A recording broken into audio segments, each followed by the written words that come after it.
నాది కాదు. వచ్చేంత వరకు మీతో మాట్లాడతాను. Praise the lord. హల్లెలూయా.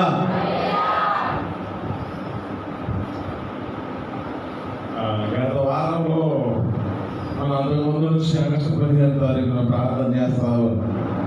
మీరేం చేశారు నాకు తెలియదు, కానీ ఏం చేసిన ప్రార్థన ఏంటంటే ప్రతి సేవకుడు వాడబడాలని ప్రార్థన చేసి దేవుడు గొప్ప వాక్యం చెప్పడానికి దేవుడు అవకాశం ఇచ్చాడు. ఆమేన్. హల్లెలూయా. సేవకులు ప్రార్థన చేయడానికని ఆలోచన చేత నడిపించబడుతున్న దేవుని యొక్క చిత్తంలో వాక్యాన్ని బోధించడానికి కూడా దేవుడు కృప చూపించాడు. దేవుడు ఆ కోడికలు దేవుడు ఎంతగానో మహిమకరంగా జరిగించాడు. అందరు బట్టి అందరూ స్తోత్రం చెల్లిద్దాం. స్తోత్రం స్తోత్రం స్తోత్రం స్తోత్రం స్తోత్రం స్తోత్రం స్తోత్రం స్తోత్రం. అలాగే ప్రేమించి దేవుడు ఇద్దరు వ్యక్తులను దేవుడు రక్షించడానికి కూడా, ఆ రక్షణ పొందుకోవడానికి కూడా దేవుడు అవకాశం ఇచ్చాడు. అందరు బట్టి దేవుడికి స్తోత్రం చేద్దాం. స్తోత్రం స్తోత్రం స్తోత్రం స్తోత్రం స్తోత్రం.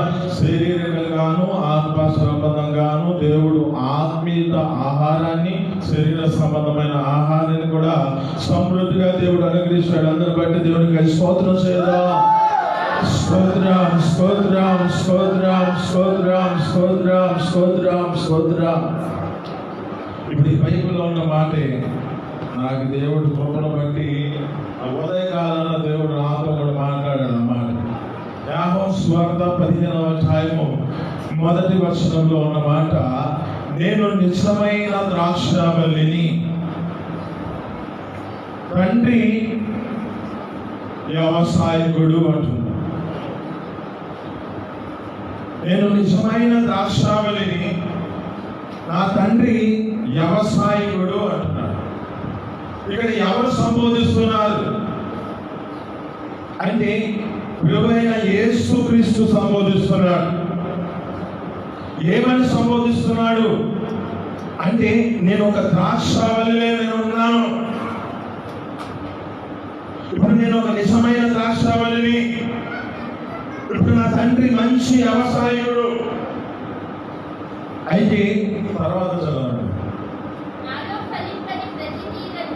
నాలో ఫలింపని ప్రతి తీగను తీసి పాడవేస్తాను అంటున్నాడు.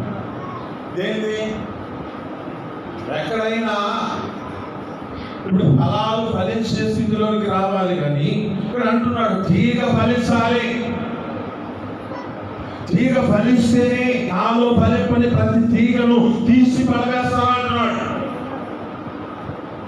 ఆ తర్వాత జ్ఞాపకం చేసుకుంటే, నాలో ఫలించు ప్రతి తీగ మరి ఎక్కువ ఫలింపవలనని దానిలోని పనికి రాని తీగలన్నిటినీ తీసి పడవేస్తానంటున్నాడు. ఆమేన్. హల్లెలూయా. ఇక్కడ ఉన్న మాటలు చాలా శ్రద్ధగా ఆలకించగలిగితే, ఫలించే తీగలో ఇప్పుడు ఏం చేయబడుతుందంటే ఒక పనికి రాని తీగ వస్తుంది. ఈ ఫలించే తీగలో ఒక ఫలము, ఆ యొక్క పనికి రాని తీగ ఒకటి వెంబడిస్తున్న స్థితిలో ఉంది. మనిషి యొక్క జీవితంలో కూడా జ్ఞాపకం చేసుకుంటే, మంచితనముగా మనిషి నడిపించబడుతున్న స్థితిలో పనికి రాని తీగ ఒకటి పని చేస్తుంది. పని చేసిందా చేయదా? చేయదన్న వాళ్ళు హల్లెలూయా చెప్పండి. చేస్తుందన్న వాళ్ళు హల్లెలూయా చెప్పండి. హల్లెలూయా. ప్రతి మనిషిలో పని చేస్తుంది.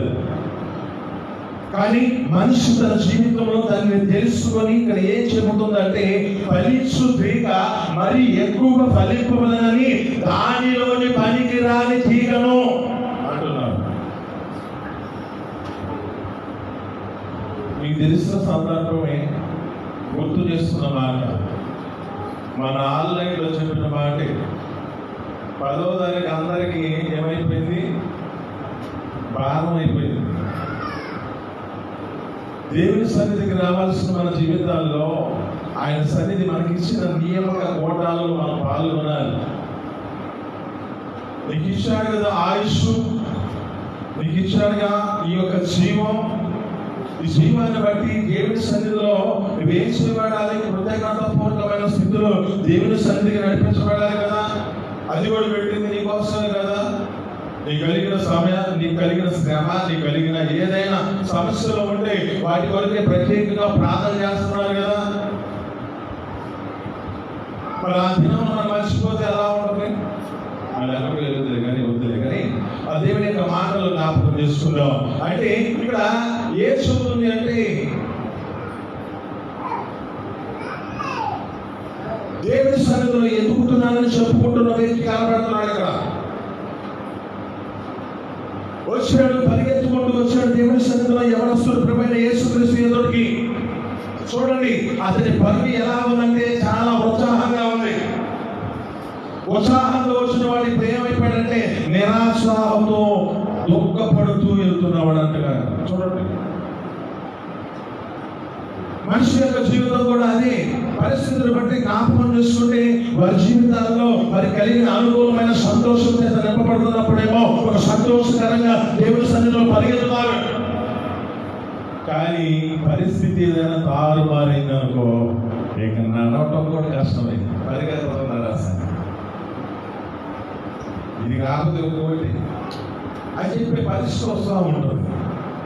ఇక్కడ ఈ యొక్క వ్యక్తి యవనస్తుడు ఏం చేస్తున్నాడంటే ప్రభువైన యేసుక్రీస్తు ఎదురుకు పరిగెత్తుకుంటూ వచ్చి, యా నేను నిత్య జీవానికి వెళ్ళాలి, నేను ఏం చేయాలి అంటే ఆ వ్యక్తి చూస్తున్నాడు. ఏమని చూస్తున్నాడు? అక్కడ జ్ఞాపకం చేసుకుంటే ప్రభువైన యేసుక్రీస్తు యొక్క వ్యక్తి చూస్తున్నాడు. ఏమని చూస్తున్నాడు అంటే 10 ఆజ్ఞలను తనకు గుర్తు చేస్తున్నాడు. గుర్తు చేస్తున్న దాన్ని బట్టి తన జీవితంలో జ్ఞాపకం చేసుకుంటే ఇవి నేను బాల్య దినము నుంచి నేను చేస్తున్నాను అంటున్నాను. చాలా శ్రద్ధ కలిగించండి మాట. 2వ వచనంలో యాకోబు సువార్తలో 15వ అధ్యాయం 2వ వచనంలో మాట. అది ఏదైనా వాళ్ళు ఒకసారి చదువుతారా?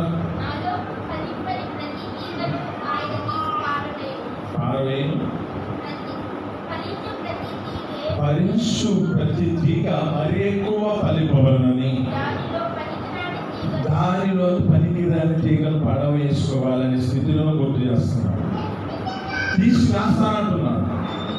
కనుక ఏం చెప్పాలంటే ఇక్కడ ఉన్న మాటను బట్టి ఫలించు ప్రతి తీగ మరి ఎక్కువ ఫలింపవలనని ఆయన ఆ దానిలో ఉన్న పనికిరాని తీగను పడవేయమంటున్నాడు. ఇప్పుడు ఇక్కడ ఈ బాల్యం నుంచి నడిపించబడుతున్నాడని చెప్పుకుంటున్న ఈ వ్యక్తి ఫలించే అనుభవం ఉన్నాడు. కానీ ఒక పనికిరాని తీగ ఉంది. యేసు అతనిని ప్రేమించి నీకు ఒకటి కొదువ ఉన్నది. చూడండి, నీకు ఒకటి కొదువ ఉన్నది. ఇక్కడ అంటున్నమాట ఫలించే దానిలో ఏం చేయబడిందంటే పనికి రాని ఒకటి ఉంది. ఇక్కడ ఈ యొక్క యవనస్తుల్లో కూడా ఏం చేయబడిందంటే పనికి రానిది ఒకటి ఉన్నది. ప్రేమించి చదువుతున్నాడు. ఏమని చదువుతున్నాడు? నీ కలిగిన ఆస్తిని అమ్మి పేదలకు ఇచ్చి నన్ను వెంబడించు. చాలా కష్టం. వెంబడించు అంటున్నాడు అక్కడ. అంటే ఇప్పుడు అతనిలో ఏముంది? అతనిలో తన హృదయంలో ఏం కలిగి ఉన్నాడు అంటే తన యొక్క జీవితంలో కలిగిన ధనమును ప్రేమిస్తున్న వాడిగా కనబడుతున్నాడు. కానీ ఇక్కడ ఆ మాటలో జ్ఞాపకం చేసుకుంటే ఇతని యొక్క అనుభవం ఏమిటి? అన్ని విషయాలలో ఫలించినట్లుగానే కనబడుతున్నాడు. కానీ పనికిరాని తీగ ఒకటి ఉంది. ఇది నీతో మాట్లాడుతున్న మాటను బట్టి ఫలించు తీగ మరి ఎక్కువ ఫలింపవలనని దానిలోని పనికిరాని తీగలను పడవేయమంటున్నాడు. ఇక్కడ ఒక సందర్భాన్ని గుర్తు చేస్తా. దేవుడు అంటూ ఉంటాడు, ఏమంటాడంటే నీ కన్ను నేను అభ్యంతర పరిస్థితి పిరికేసే, నీ కాలు నేను అభ్యంతర పరిస్థితి నాగేసే, నీ చెయ్యి నేను అభ్యంతర పరిస్థితి దాన్ని కూడా తీసేయి. చూడండి దానికైనా మరి తీసుకోవాలి కాదు, ఆత్మ సంబంధంగా ఆలోచించాలి. నిన్ను ఏదైనా అభ్యంతర పరుస్తుందంటే నీ అవయవంలో ఏదైనా నీ జీవితంలో ఏదైనా నీ స్థితిని బట్టి నిన్ను అభ్యంతరకరమైన స్థితిలోకి తీసుకొస్తుందో దాన్ని నువ్వు తీసివేయి అంటాడు. ఇక్కడ అంటున్న మాట కూడా అదే. ఫలించే దానిలో పనికి రాని తీగ ఒకటి ఉన్నది, అది తీసివేయి అంటున్నాడు. అలాగే ఇక్కడ ఈ యొక్క యవనస్తుడైన యొక్క వ్యక్తి యవనస్తులలో బాల్యము నుంచి 10 ఆజ్ఞలు కైగొట్టు నడిపించబడుతున్న వాడు ఈ యొక్క వ్యక్తి జీవితంలో ఫలించే అనుభవం కనబడుతుంది. కానీ పనికి రాని ఉంది. ఇప్పుడు అదే సంబోధిస్తున్నాడు. సంబోధిస్తున్నప్పుడు ఏం చేయబడాలి? దానికి తన జీవితాన్ని అప్పగించుకోవాలి. కానీ ఆ వ్యక్తి ఏం చేస్తున్నాడంటే మోకము చేతిలో పోచుకొని అక్కడ చేరుకుపోతాడు. అంటున్న మాట, ధనవంతుడు పరలోక రాజ్యంలోనికి ప్రవేశించుట దుర్లభము. ధనవంతుడు పరలోక రాజ్యంలోనికి ప్రవేశించుట కంటే చూడండి సూర్యుడి బెంచంలో వంట దూరట సులభము అంటున్నాడు. ఏది కష్టపడాలో కానీ దేవుని యొక్క మాటలో ఉన్న సత్యాలు మనం, ఆ యొక్క ఆంతర్యాన్ని మనం గమనించాలి. దానిలో ఉన్న ఒక ఆంతర్యాన్ని మనం గమనించి ఆ స్థితిలో మన జీవితాల్లో కనిపించబడదు గాక. ఈ మాటలు వీళ్ళలో దీవించి భరించును గాక. ప్రతి ఒక్కరి కళ్ళు మూసుకుందాం, చుడి ప్రార్థన చేసుకొని దైవ చిత్రులకు అప్పగించుకుందాం.